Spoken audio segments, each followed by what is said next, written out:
With the devastating fires in Los Angeles, the continuing evacuation orders, and hundreds of thousands displaced, many of us are wondering how we can help.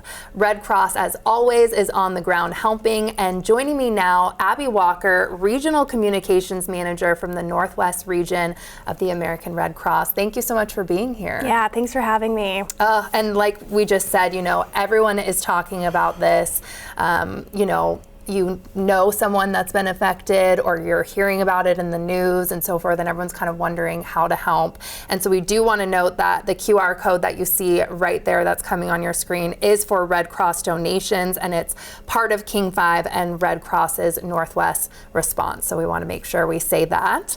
But thank you for being here to talk about this topic. And this kind of devastation, of course, is not new to you all. But what's the situation with people in Los Angeles this morning? It is heartbreaking. It's so hard. You can't walk 5 steps without running into someone who you know who has been impacted, or someone who knows someone who has been impacted. There are hundreds who are currently in our Red Cross shelters in Los Angeles this morning, more than 900. We had stay overnight there. We have several shelters that are open for anyone to come, and even if you don't need a place to stay overnight, these shelters are a place where you can come get a hot meal, you can find community, you can find Red Cross volunteers to give you a hug, to help you get connected with resources.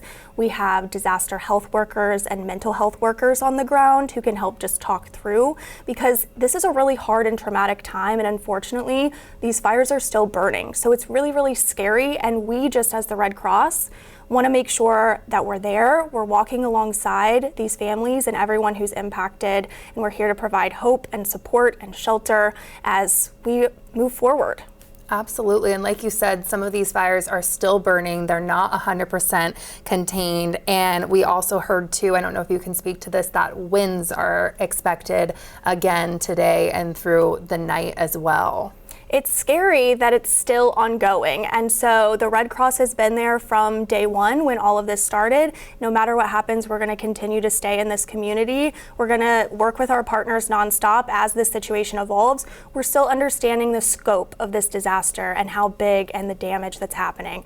And so that's why it's a team effort. We work with our partners. We make sure that we're working to keep those shelters and keep those resources available for families in need. Definitely. And you guys were saying this too, you have lots of Red Cross teams there, including some teams that are actually from our area.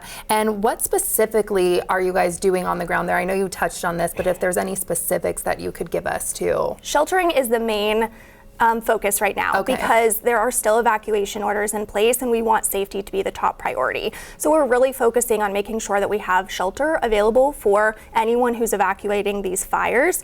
But in those shelters, we also have disaster health workers, so they can help to replace prescriptions that were lost in the fire or other items like that. We have mental health workers who can just talk through the emotional toll that we know this has on families who are going through it.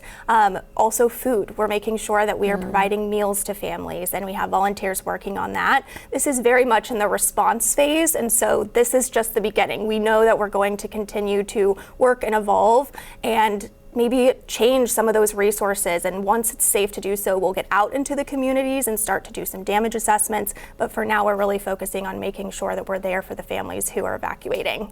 And I guess that's something that maybe people don't always know too. You're not just there during the response stage, like you said. You guys are on boots on the ground throughout the different stages for the aftermath as well. Correct. Yeah, we do not leave a community until we're no longer needed. So we are going to stand by this community and these families until they don't need us anymore. So a long road to recovery ahead for sure. Definitely. And people are always, asking like how they can help. People want to be helpful. They want to, send things. So I guess that would be my first question, is how people can help. Yeah.